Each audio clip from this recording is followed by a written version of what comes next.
We're diving into the incredible story of a basketball dynasty, the Sabonises. Arvydas, born in Soviet Lithuania, was a basketball prodigy. Imagine Magic Johnson's passing with Kareem Abdul-Jabbar's size. That was Arvydas. He dominated Europe, winning championships and MVP awards, but the Cold War locked him behind the Iron Curtain. Drafted by the Portland Trail Blazers in 1986, Arvydas couldn't join the NBA. The Portland Trail Blazers select Arvydas Sabonis of the Soviet Union.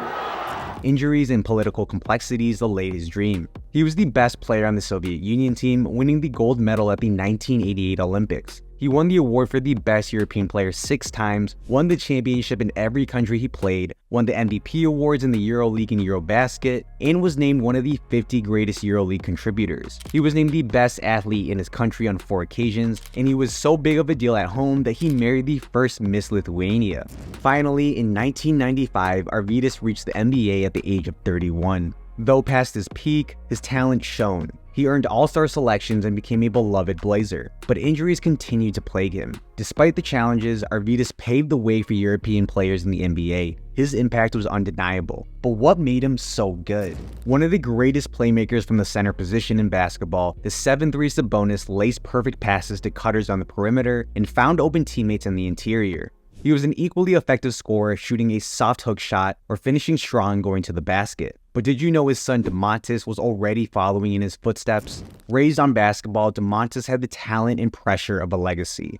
When his father retired, the family moved to the Spanish coastal city of Malaga, where Domantas started his basketball career with the local team. He made his debut for the senior squad at 16 years old and then became the youngest player to debut in the ACB League at 17. He quickly developed into a serious player, and he was offered a $600K contract to stay in Malaga, but he decided to go back to the United States and join Gonzaga University.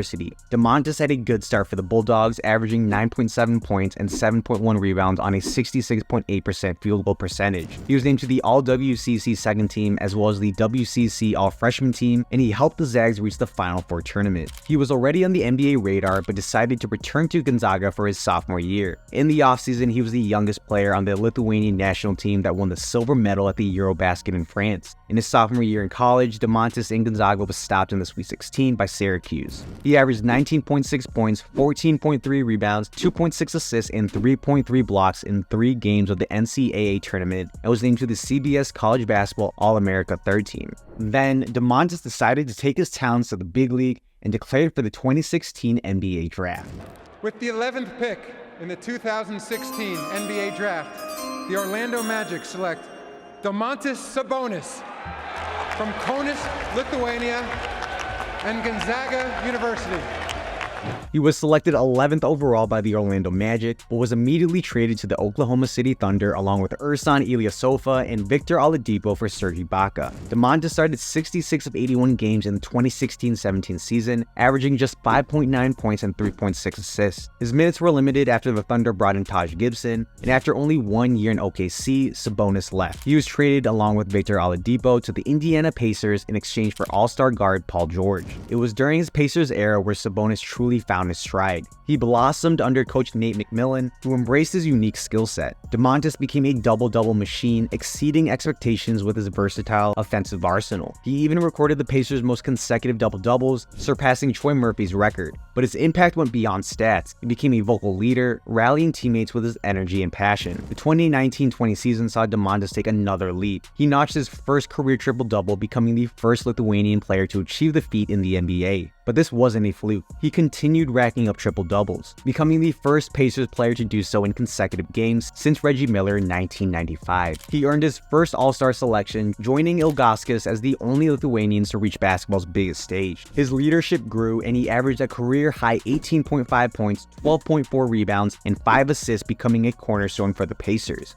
His passing ability wasn't limited to flashy highlights. He became the league's best passing big man, drawing comparisons to legends like Magic Johnson and Draymond Green. But despite the rising performance from Domantas, The Pacers weren't just winning games. The Pacers roster did have talent, but it didn't fit together. It needed to be rebuilt with younger, fresher pieces, the front office thought. And so, Domantas was traded along with Justin Holiday, Jeremy Lamb, and the 2023 second-round pick to the Sacramento Kings in exchange for Tyrese Halliburton, Buddy Hield, and Tristan Thompson. The trade was not considered a blockbuster move despite involving 6 players, but it would change the trajectory of both franchises for the better. Domantas faced a team hungry for playoff success after years of disappointment. He landed alongside De'Aaron Fox, forming a dynamic young duo with the potential to reshape the Kings' narrative. The fit was instantaneous. Domantas thrived in Coach Mike Brown's system. His playmaking unlocked further alongside Fox's scoring prowess. He averaged a career-high 19.1 points, 12.3 rebounds, and 7.3 assists, leading the league in rebounding. The Kings, for the first time in 16 years, clinched a playoff berth, ending one of the longest active droughts in major North American sports. Domantas wasn't just a stat stuffer, he became a fan favorite, his passion and work ethic resonating with the Sacramento faithful. In early January 2023, Domantas recorded 19 points, 15 rebounds, and a career-high 16 assists in a 139-114 win over the Houston Rockets, becoming the first player in Kings history to record at least 15 in all 3 statistical categories in a single game since Oscar Robertson in 1965. Sacramento had the best start in almost 2 decades, and Domantas and De'Aaron Fox were both named All-Stars. Soon after, Domantas recorded his 29th career triple-double, surpassing Michael Jordan on the all-time list at 19th. But what makes Domantas so good now? The first thing that you notice looking at his stat sheet is the consistency in his game. Domantas has been a regular double-double machine. His shooting percentages are increasing every single year. He's an excellent passer for his size, has led the league in rebounds, and is a decent shooter, able to score from both inside and outside. He showcases a versatile offensive skill set, dismantling defenses through a combination of dribble handoffs, backdoor passes, and post-ups. He is the perfect fit for the Kings since he is a passing big guy who can run on in a fast-paced offense. Him and Fox are 2 of the best tandems in the league, and what makes them even scarier is that they are not even in their primes yet. Him and Fox's two-man game is very similar to Jokic and Jamal Murray's play. Domantas poses a significant offensive threat due to his elevated basketball IQ, allowing him to excel in various areas. His journey is far from over though. He's already surpassed his father's NBA All-Star appearances and continues to rewrite the narrative. But what about his dad's legacy, Arvydas? In April 2011, Arvydas finally received his due recognition, inducted into the Naismith Basketball Hall of Fame. His international accomplishments and impact on the game are undeniable. Arvydas' story may be filled with what-ifs, but his influence is immense. He paved the way for European players and inspired his son. Together, they represent a unique basketball legacy. The Sabonis story is one of talent, perseverance, and overcoming challenges. Arvydas, the legend shrouded in potential, and Domantas carving his own path to greatness. It's a reminder that legacies are passed down, but each generation writes its own chapter. What are your thoughts on Domantas? Are you a fan? I would love your thoughts below. I would love if you could leave a like on this video. Thank you for watching and have an amazing day.